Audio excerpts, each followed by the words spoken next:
Alright, continuing on, this is part 2 of our look at graphing exponential functions, and now we're actually writing the functions given the graph. So I have this set of steps here that I give my students, so if you want to pause the video and write this down. It can be a little wordy, I suppose, so if you want to reword it in your own words, that's fine, but this does describe what you need to do. So these are the steps that we'll be following, and I'll model that for you as we do these examples. But if you want to pause the video, write these steps down. For those that like those written steps, this will help you. So, example 5. We notice it's an exponential growth because of the shape, so we expect the base to be bigger than 1. So what we do is we take the first anchor point, so that would be this one right there, and that helps us find our left and right movement. So that should be at 0, 1. That's our first normal anchor. It should be right here. So it's left 1, 2, 3, and up 1. So left 3, up 1. We need to write a function that's left 3 and up 1. And then the next anchor point, the one farthest from the horizontal asymptote here, helps us find the base. So we take the vertical distance from the horizontal asymptote to this point. So the horizontal asymptote would be right here at 1, and it is 1, 2, 3 above. So we find the horizontal asymptote and count the vertical distance from the horizontal asymptote to the y-coordinate of that point. So it's 3 higher, it's 3 above, so the base then is 3. So we have a base equal to 3. So now we can write the function. So f of x equals, we need a base of 3, we need left 3, so that's x plus 3. Up top, the plus 3 needs to go with x, and then the up 1 would be a plus 1 off to the side here. So that would be it. We'll put that in parentheses there as the exponent. Alright, so now the next one. So this one has the shape of decay, so we expect the base to be between 0 and 1. So we'll track this first anchor point here, the one closest to the horizontal asymptote. You can see the horizontal asymptotes through there like that. And that's our left and right and up and down movement. So it's right there. It would normally be at 0, 1, so it's down 1, 2, 3, 4. So down 4, and it would be right 1, 2, 3. So right 3.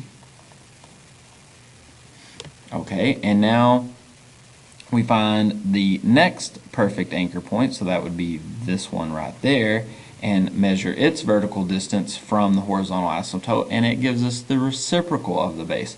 So that's 1, 2 above the horizontal asymptote. So the reciprocal of 2 is 1/2.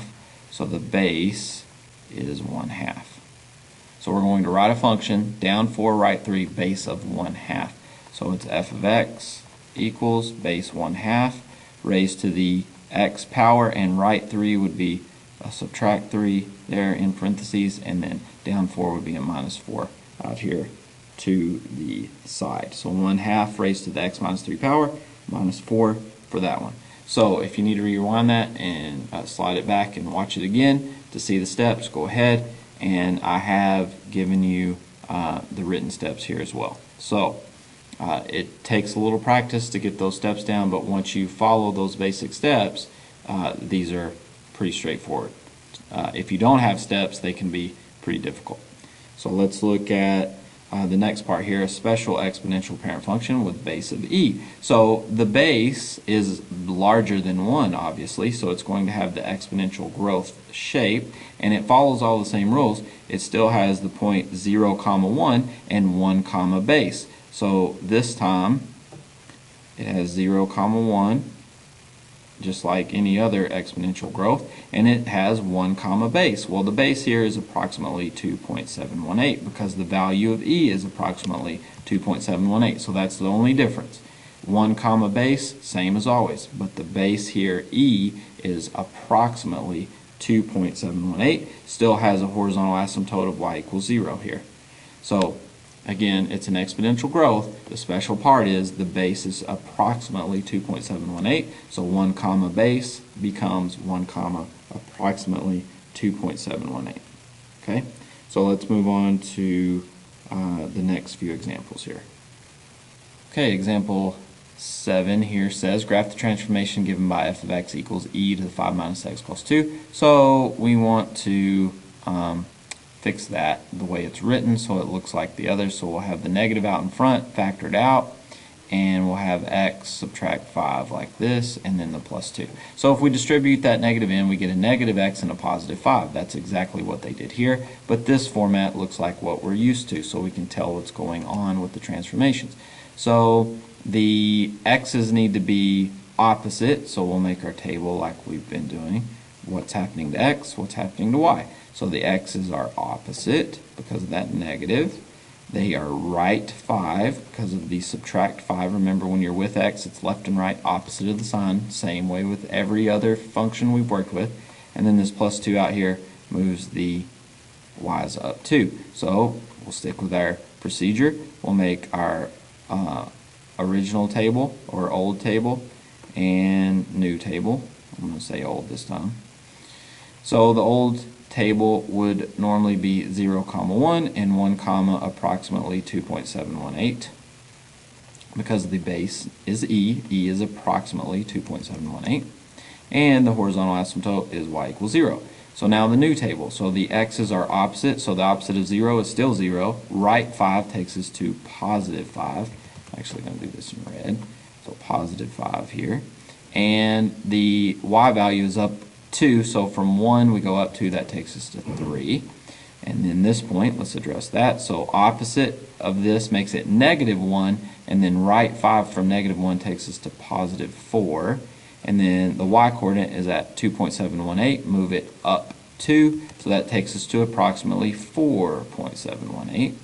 And then the horizontal asymptote was at y equals 0, move it up 2, so it's at y equals 2. So we'll do this one. Make the sketch over here. And we have the horizontal asymptote, y equals 2, right here like this. We have 5, 3, so approximately right there, and then 4.718, so approximately right here like this, and that forces the shape falls into place for us. It forces it to be like this, and we'll label those points. So this one is 4.718 approximately, and this one is 5, 3. And the reason it's shaped like this, it is growth, but it's reflected, the x's are opposite, so it's reflected over y, so that's why it's shaped like that. But because we plotted our points correctly in the horizontal asymptote, where it goes, it forced the shape to be the way it's supposed to be for us. So the points were 4, 4.718 here, and 5, 3 here. Alright, this last one, example 8, and we'll be done with this video.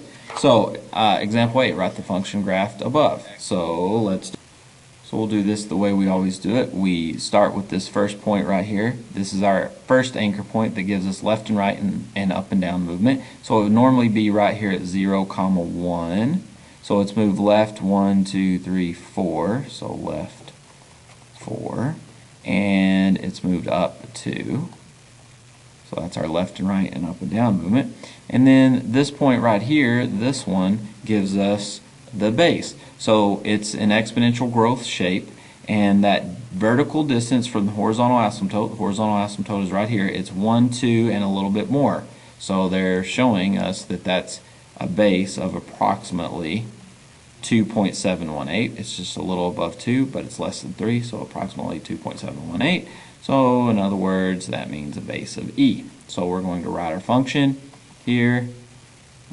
Put a little break in this because that was our old, this graph goes with this question. So we'll write the function here, f of x is equal to a base of e. So left 4 would be x plus 4 as the exponent, and then up 2 would be a plus 2 out here. So that is it for example 8, and that is it for this video.